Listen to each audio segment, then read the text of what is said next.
G'day, America. It's Tony and Ryan from the Tony and Ryan podcast from Down Under. This episode is sponsored by Boost Mobile, the newest 5G network in the country. These guys are no longer the prepaid wireless company you might remember.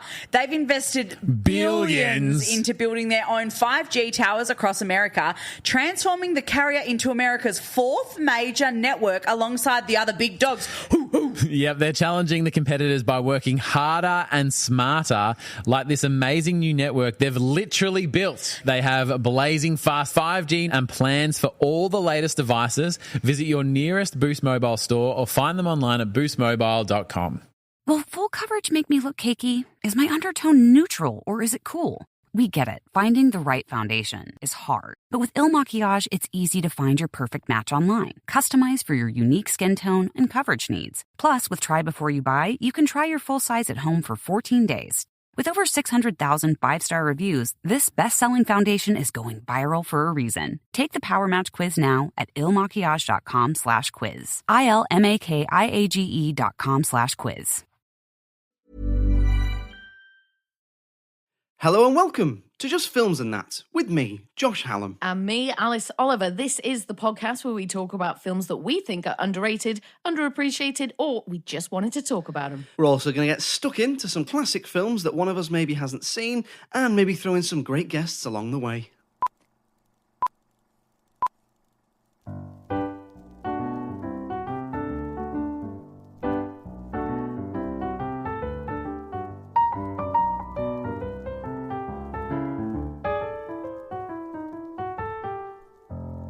So, we start, as we do every week, with a random question. Alice, what is the most underrated crisp?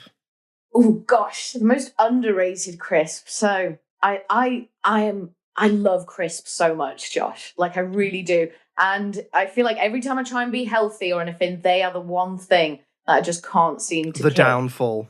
Indeed. Underrated. You know what? I would say What's-Its. I feel like they really don't get a look in. I feel like they're kind of associated more with children as well. But I love a What's-It, and I often find that I crave them a lot as well. And I think they've got quite a nice texture. Sometimes crisps can be quite aggressive on your own mouth there. But you know, like the kettle chips and stuff, they're quite sturdy. Yeah. And you can feel like your sort of mouth's getting cut up a bit, but a nice little What's-It, nice and gentle. Melt in the mouth. Exactly. So yeah, I'll go with the humble What's-It. Why? What do you think? I do like What's-Its. But I don't think they're underrated because I've never met someone who didn't really like What's-Its. But okay, fair point. I've got two. Space Raiders. Really love Space Raiders. Beef or pickled onion. But I'm going to say that my answer is, and I think these are crisps, Twiglets. Are Twiglets crisps? What a great question that is. You would find them on the crisp aisle. Yeah, I mean, if they're not crisps, they're not a vegetable, are they? So, like, what are they? Like, they're not a drink. Marmite sticks. Yeah. So, and they're vegan. Not that I'm a vegan, but they are vegan. Oh, interesting. Twiglets. Yeah, I hadn't even considered, but I do like Twiglets a lot as well. But I can't. You would eat them.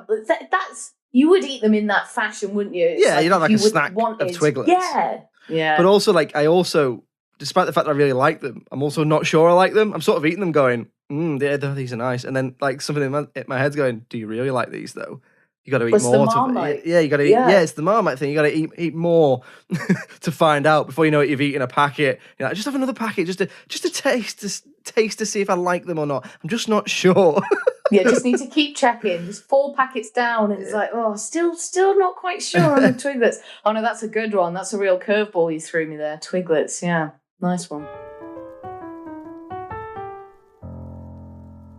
Okay, so we'll move on to talking about this week's film. It's a bit of a first for us here. We've been asking for your suggestions, and you've been sending them in, and we've finally got one we think could make a good episode. So, Alice, I believe you got an email from a listener there. Yes, so listener Sam sent us in his suggestion, which was Drop Dead Fred. Now, the reason he picked this one was he said that it's a film that was repeated on TV a lot when he was growing up, and it's always been quite popular with Rick Mayall fans, but was heavily criticised in the States, and Ebert and Siskel absolutely demolished it, said it was the worst film of the year. So he feels it's very underappreciated, and as a long-time Rick Mayall fan. And I do have quite the soft spot for Rick Mayall as well, and I've never seen Drop Dead Fred, so I was keen to do this one.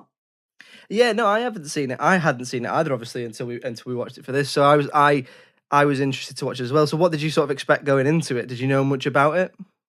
I really honestly had no idea. All I knew was, because I was familiar with Rick Mayall's style, so I was expecting something, something quite silly, maybe something quite wacky, but I had no idea of the narrative. I had no idea, who the aforementioned Fred might be. So it was really kind of just going in blind with this. Did you have kind of an idea of the storyline? Did you know sort of anything about the film? Yeah, so I hadn't seen it, but my main sort of knowledge of the film was I did know the plot, and I knew Rick Mayall and Phoebe Cates were in it, because I know a lot of people. It was very much sort of like, I was very aware of this film because I knew a lot of people who seem to really, really love this film and have a lot of sort of nostalgic fondness of the film from growing up. So that's sort of, so I knew the plot. If you haven't seen it, by the way, obviously spoilers for this going in. It's basically a woman is experiencing a tough time in her life.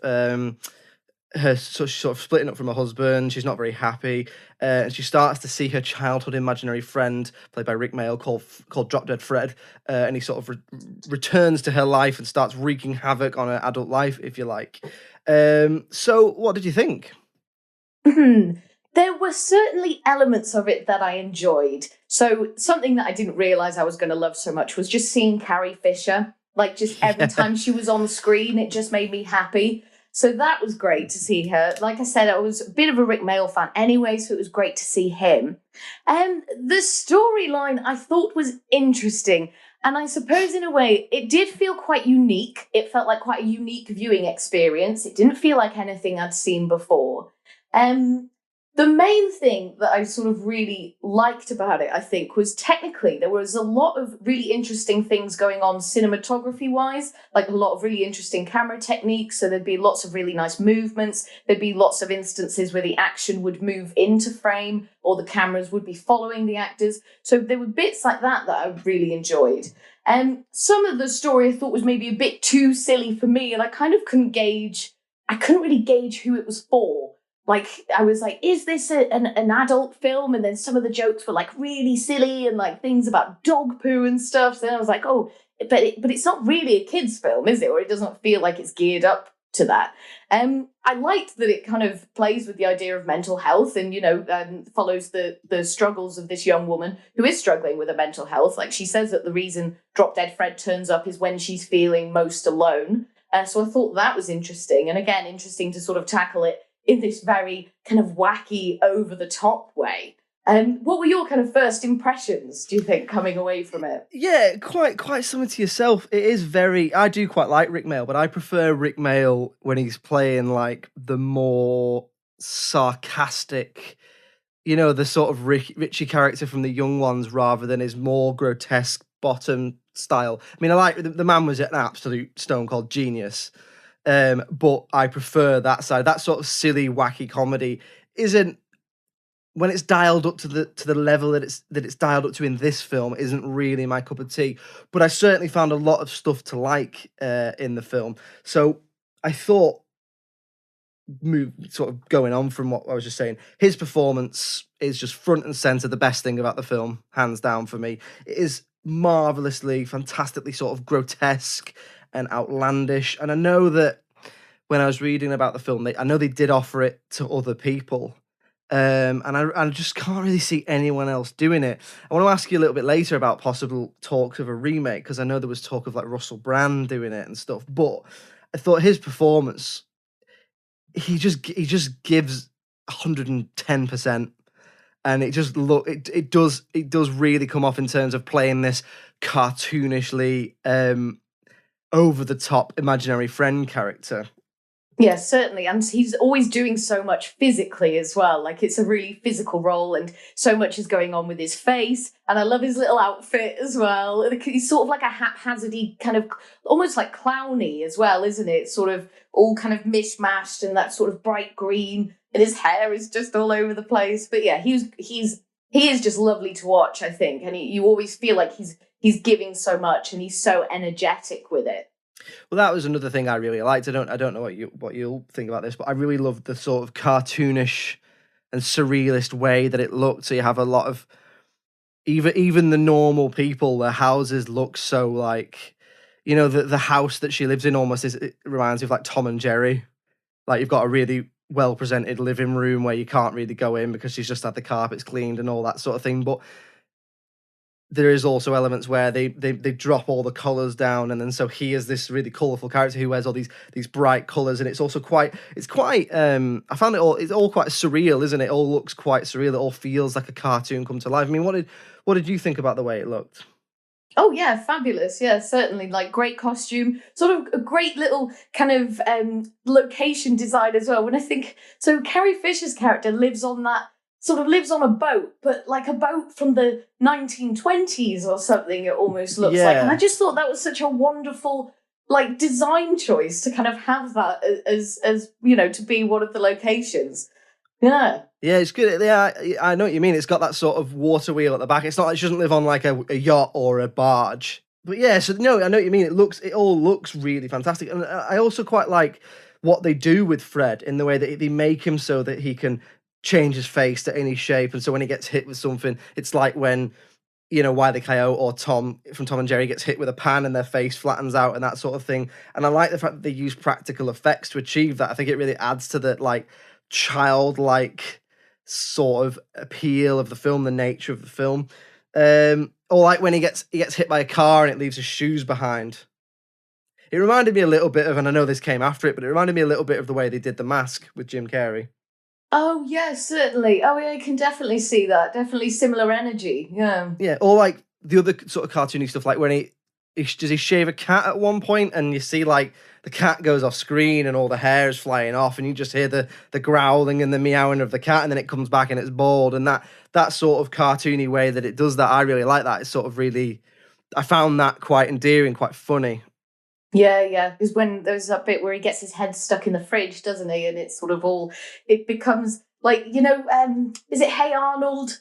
Baseball, football head. Football head. Yeah, I was going to say, what does she call it? It was like it was so like that. Like I was like, oh, he definitely looks like he was sort of modelled after something like that. But yeah, that was really cartoony and really, like you say, like Tom and Jerry. I hadn't really thought about that, but it is very much like that. And you've got that bit at the beginning, haven't you? Sort of the way the film opens. It's all like children's drawings, isn't it? And all the names are misspelled, and there's like all these little sketches and stuff.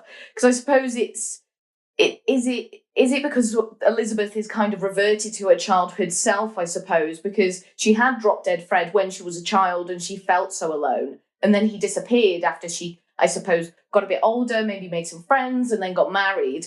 But then her not very nice husband is now sort of has left her or is trying to leave her, and they're trying to go through this divorce, and he comes back, and it's sort of like her reverting back into that childhood state.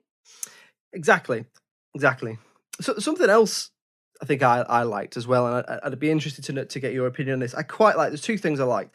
Number one, I think the actual premise of the film, of your imaginary friend coming back, it has almost limitless amounts of potential. You could do anything with it in sort of in a multitude of ways and genres, and I like that. Whether or not they sort of made true on the potential of that is another thing which we'll come on to. But I also quite like the message of the film, about kind of being true to yourself and standing up for yourself and keeping in touch with your childish side. I found that quite heartwarming, and although the film I felt sort of started quite slowly, I did think in the second half it came alive and was really funny in places and was really heartwarming.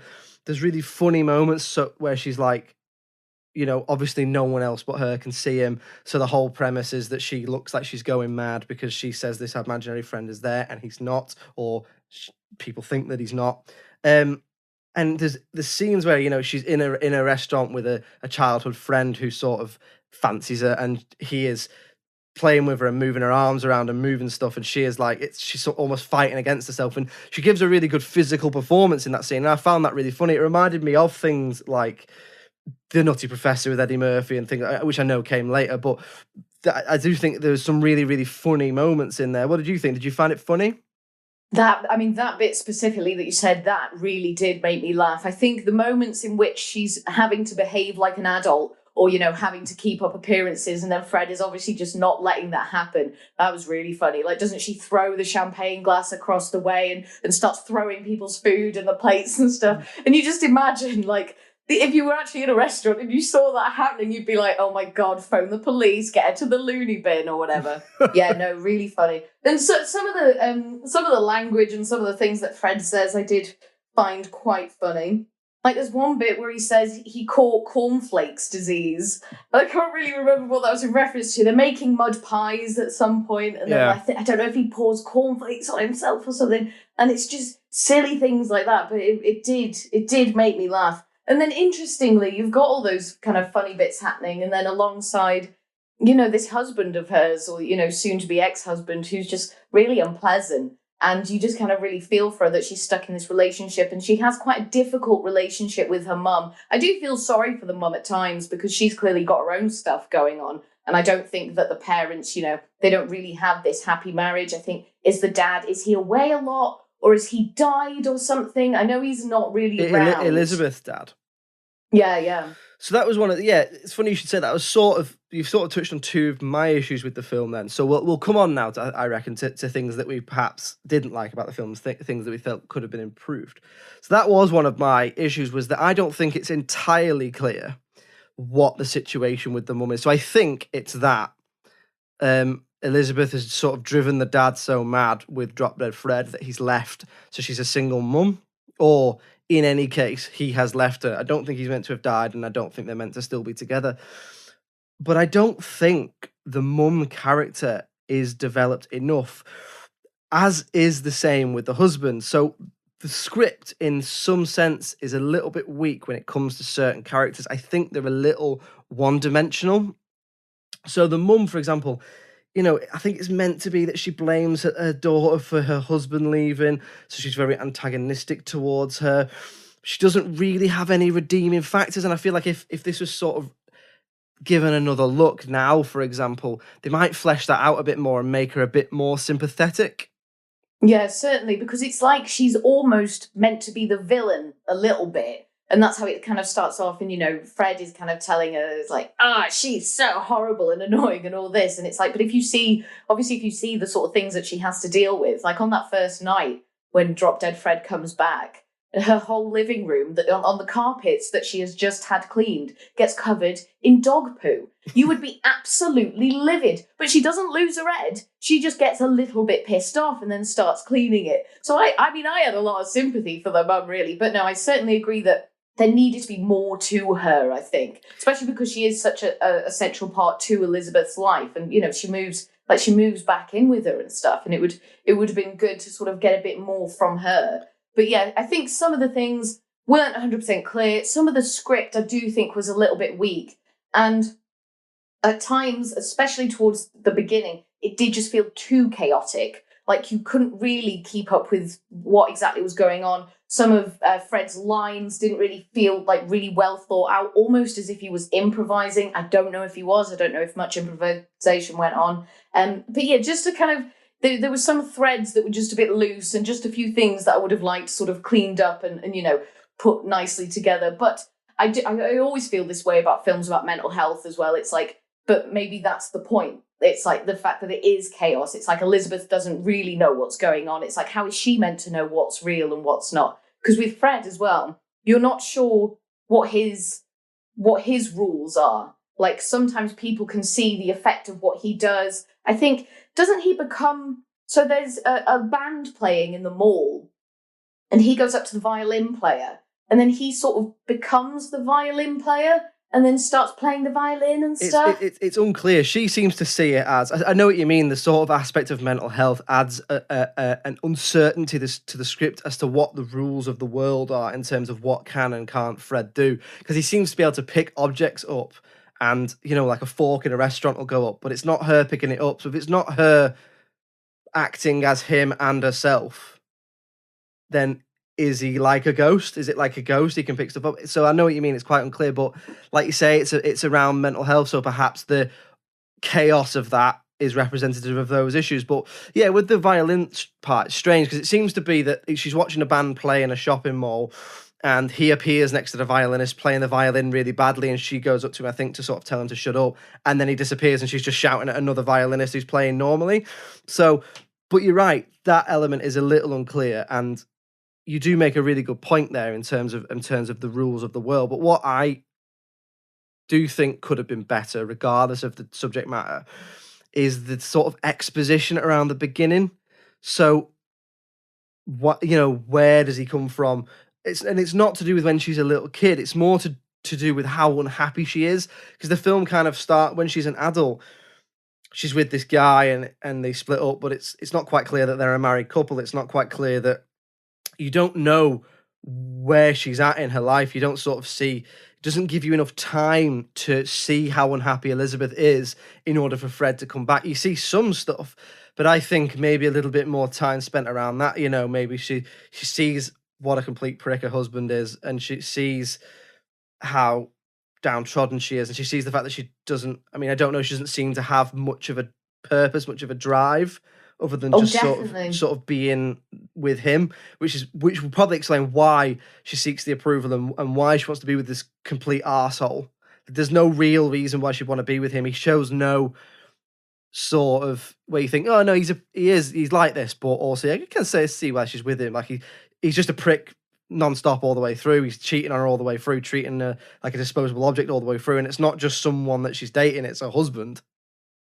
So that's a little strange for me. I do think that, and the sort of one-dimensional elements of the mum and the husband they do bring the film down a little bit, as well as, like you say, what are the rules of the world, I guess. Yeah, definitely think a bit more time spent with those characters and with Elizabeth herself as well at the beginning, just to kind of get a better idea of the world she's currently living in, just so we understand why Drop Dead Fred has returned. So you're absolutely right, and again with the script, the characterization of Elizabeth, because we don't see this enough, and I understand that the whole message of the film is that she learns to stand up for herself, but until that point, she's a little underdeveloped, so she sort of just comes across until the second half of the film like she's just a bit wet and a bit, a bit sort of nothing. And like I said, like, why does she want to be with her husband? Her only purpose seems to be this arsehole man's wife, and she doesn't seem to have anything else. And it's sort of, maybe it's a little bit indicative at the time of back when there was a lot of female characters being written who were either, if they weren't love interests, they were just there to be someone's wife. And in this instance, she is the main character, so that doesn't really work. She's a little underdeveloped for me.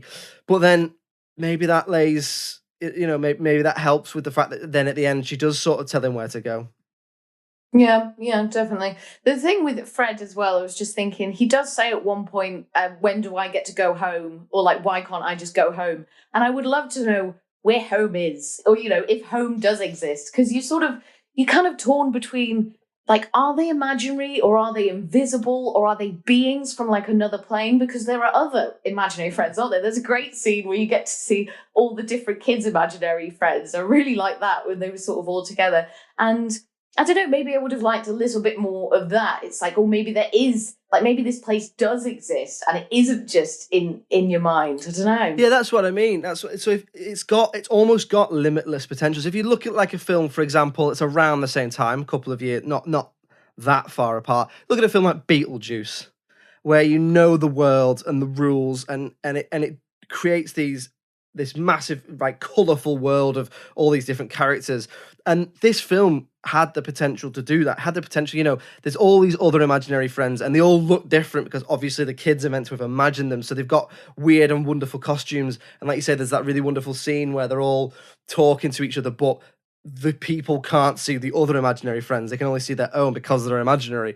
So that idea that they can see each other, and the other idea, which is that they are transferable, that they can go to other people and be other people's imaginary friends, has almost limitless potential. You could do so much with it in terms of making it funny and expanding it, but it just doesn't deliver on that promise for me. Yeah, I agree. I think my main problem with the film, and you've alluded to this already, is who is it for? So it could be this amazing family film with a few tweaks, but for some reason there's some also adult stuff in there. Like I think it's a 12 or a 12A. And it doesn't really need to be, but there is like a sort of half a sex scene in there. There's mentions of sex that sort of wouldn't be suitable for kids, and there's swearing, but it doesn't really add anything to the film. So I think it's a little bit in audience limbo, if you like. It's kind of not. It could be for adults, but it's a little bit too silly, and in some ways, I think some adults might find it a little annoying. And it's a bit too adult for kids. So which is it? I mean, what did you think? Would you agree or?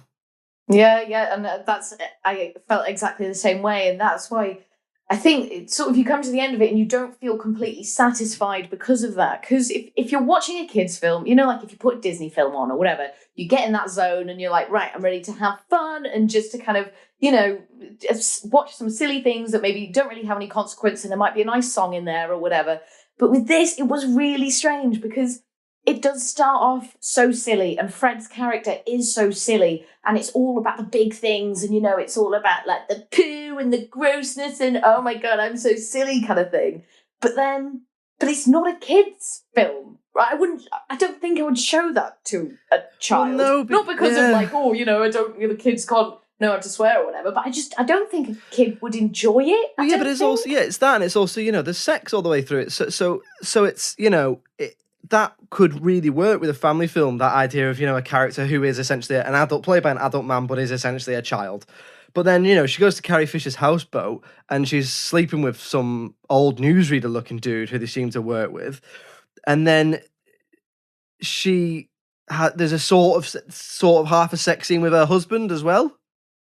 Where it's like she's... so after they've been to what have they been to, like an art show? An art show or a wine tasting night or something. A wine tasting, something yes, like that was it, yeah. the wine evening. Yeah, definitely. And he sort of like, either he takes her hands and puts them down his trousers, or she puts her hands down his trousers, something like that. And Fred's watching them all disgusted because he's a child. But you could do that by sort of inferring what is going on without actually showing it.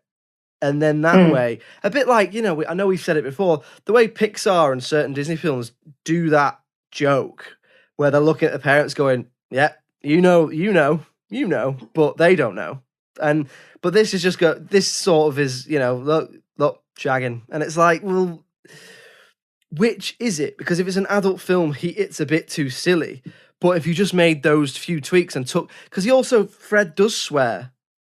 Mm-hmm. And stuff. So I think if you just made some tweaks, there's a potential for it to be such a brilliant family film, but it's just lacking in it. Well, it's not lacking. It has a little bit too much sort of adult content in it.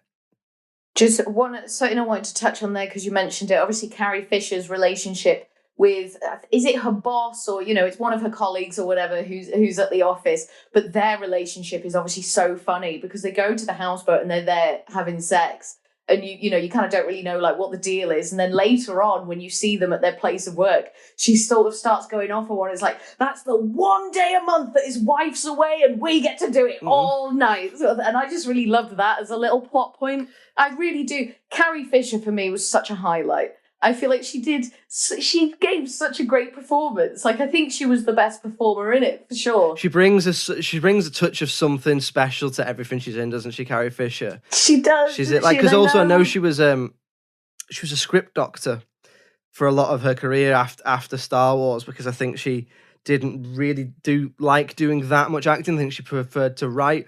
So I know that I think she wrote a lot of her own dialogue for this in a way that I think that really shines through. So, but again, it's like she's in a different film. She's in kind of an adult film, and that really, but because she doesn't share that many scenes with Drop Dead Fred, it's kind of works and it really sparkles in those scenes. But I know what you mean. Like, she's really good in. She was in some of the series of Catastrophe, which is Rob Delaney and Sharon Horgan, which is a really good sitcom. She plays his mum, and she plays this sort of like, because she's obviously old at that point, she plays this sort of absolute pain in the arse mother-in-law. But no, she's really good. She's really good, and I agree. Like, whenever she's on stage, whenever she's on screen, even you just can't help but love her. Yeah. I just really like to see her in, like, just just kind of reminded me of the kind of magic you feel when you watch the original trilogy, obviously, of Star Wars, and that's when obviously that when she was kind of, or seemingly at her best or whatever. I mean, they are the three best Star Wars films, obviously. So it just kind of reminded me of that. So that was just nice to see her. So my least favorite thing about the film, and something, aside from all the kind of wackiness and the craziness and the grossness, something that really threw me was when at the end, Fred kisses Elizabeth on the lips. Now, I just found that really jarring. Like, I wasn't expecting it at all, because they didn't really have, it wasn't a sexual relationship they had. It didn't really feel like a friend thing. Friends don't kiss each other on the lips, or no, none of my friends do. No, I can't say I've ever kissed any of my female friends or male friends on the lips. No one, only the person that you're romantically with. And it just threw me completely. And not because of, he knew her when she was a kid or whatever. It's like, whatever, it's a crazy film. He's not real, so, it doesn't matter. But it didn't feel like it needed to be there. I don't think it brought anything to it at all, and it just felt a bit weird. It's so out of place. It's really, like you say, it's nothing to do with the fact that he knew her as a kid. It's the fact that their relationship is not a sexual one. It's not, their relationship isn't one that you could sort of compare to anything. But if anything, it's a sibling type relationship, but it's not even really that.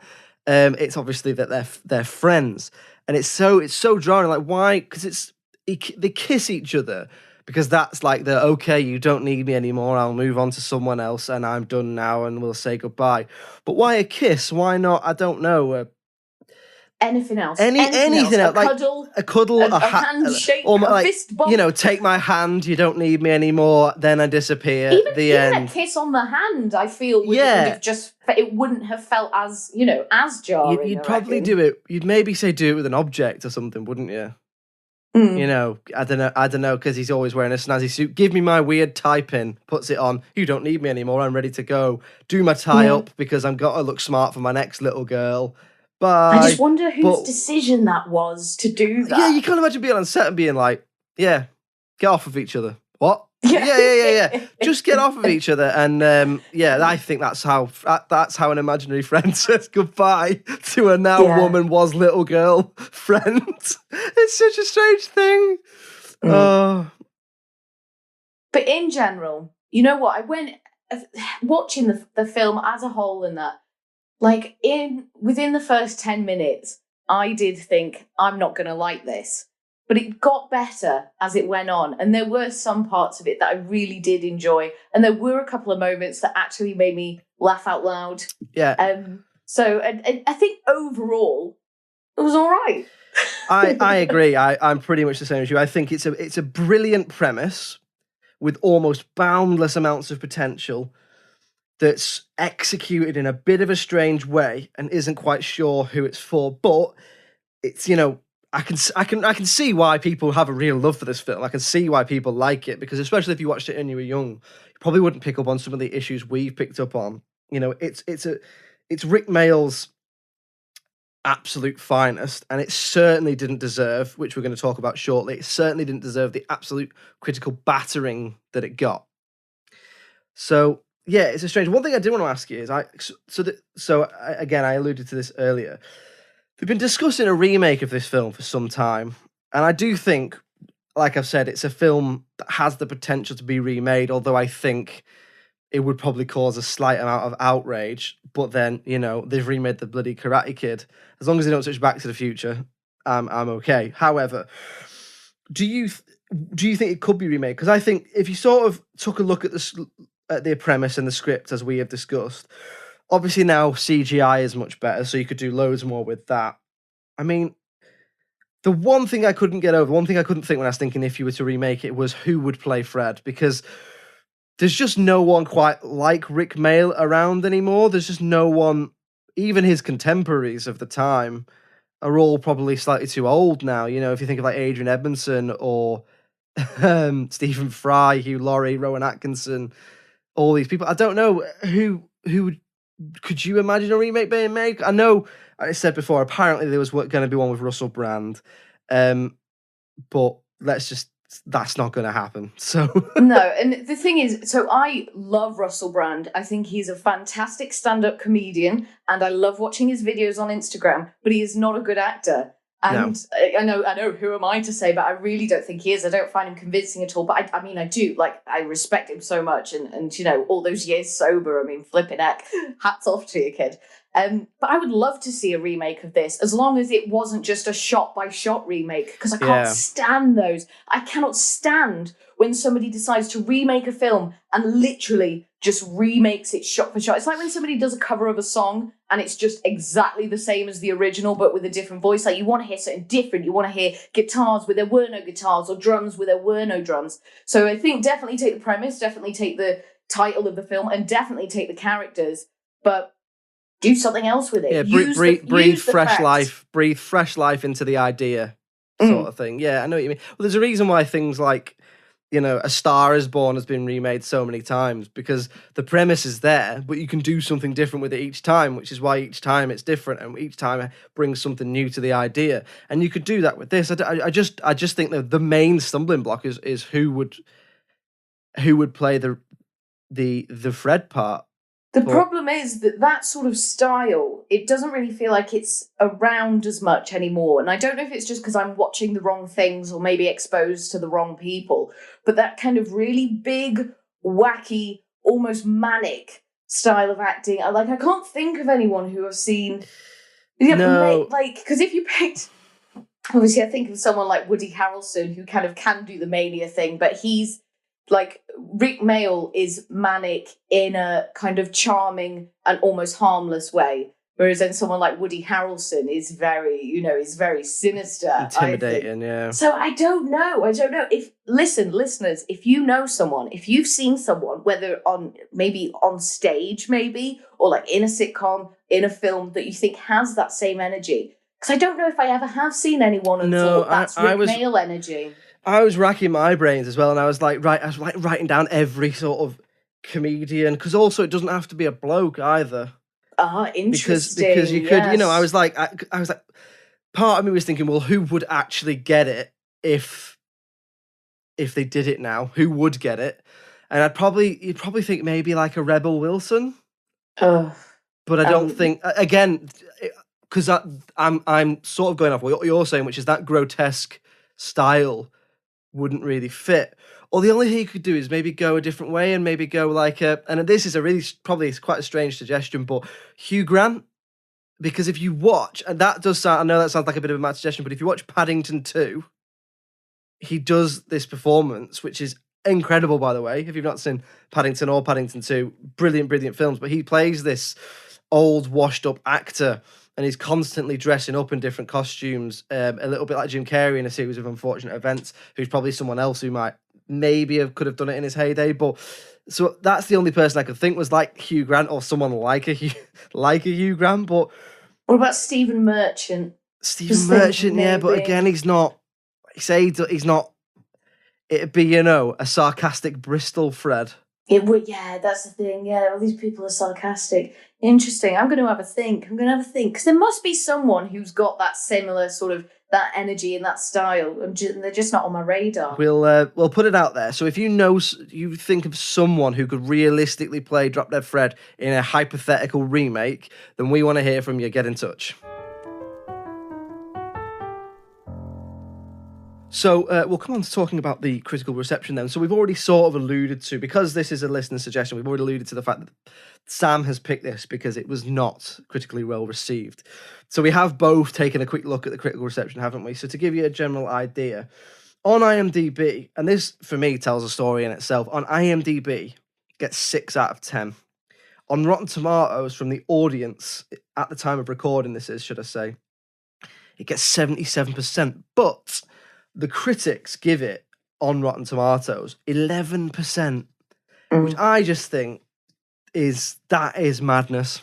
I think that's so mean. I think it's just a complete, you're totally overlooking all the good parts of it, I think, because of the silliness. It's like all they're seeing is kind of the poo jokes and the silliness. They're not kind of seeing the actual sort of good technical qualities that there are to it and some of the funnier jokes, I think 11% is horribly mean. But quite happy with that 77% from the audience. I think that's quite nice. That might be a touch high for my personal, but not sky high, but maybe the six on IMDb for me. But I think that difference, 11 versus 77/60, just demonstrates.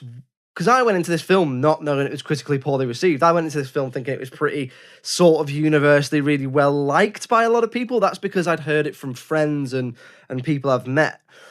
Whereas that maybe, I don't know, does it demonstrate a little bit that some critics sort of don't have time for this sort of comedy? I mean, I was intrigued because I saw it was 11%. I was like, well, what was their actual problem with it? Like, because we've talked about some stuff, but we've not absolutely battered it down to an 11% rating. So I had a little look.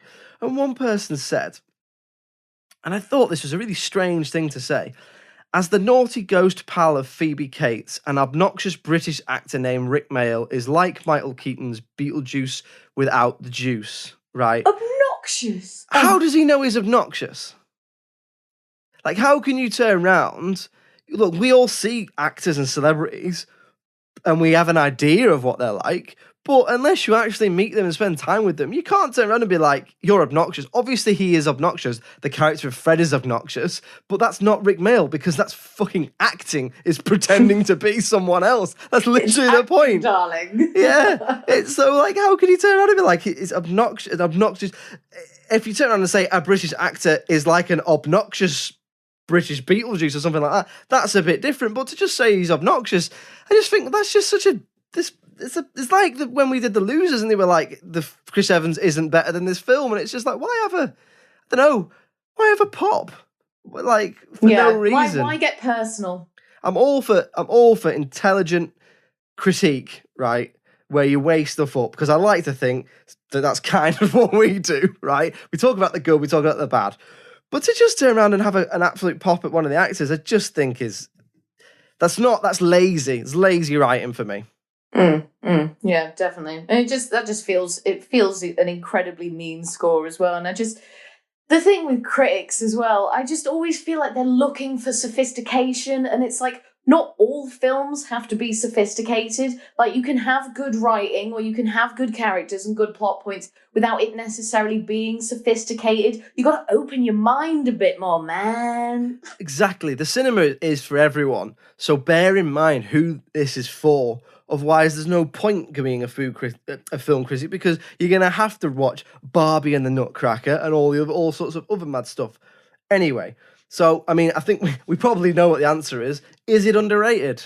Definitely underrated. Couldn't agree more. It's underrated. Sam, first listener suggestion, it's underrated. So we hope you're happy with that. Yeah, great pick. Excellent pick.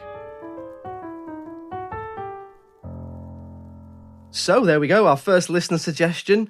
Sam suggested it because he thinks it's underrated, and we here think that it definitely is. So if you like Sam, not if you like Sam, you don't know Sam. If you are like Sam and have a suggestion for a film, then please do get in touch. It's filmsandthatpod@gmail.com. We're on Twitter, Facebook, and Instagram. Films@_that or filmsandthatpod. Yeah, please do get in touch. We'd absolutely love to hear from you. Alice, it's been a pleasure as always. Oh, fantastic speaking to you, Josh. Can't wait till next week. And it's goodbye from me. Cheerio. Bye.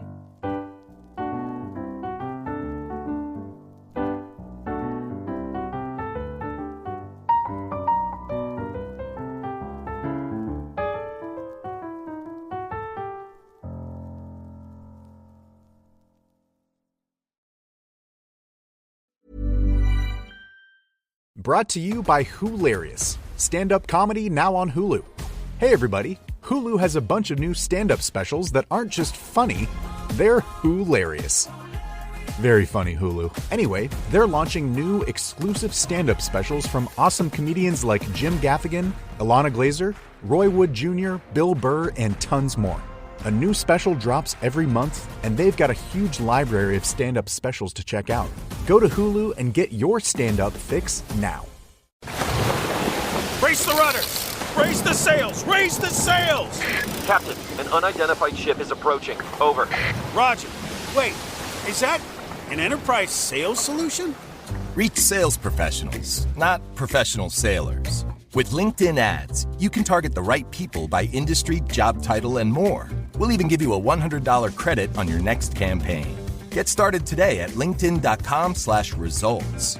Terms and conditions apply.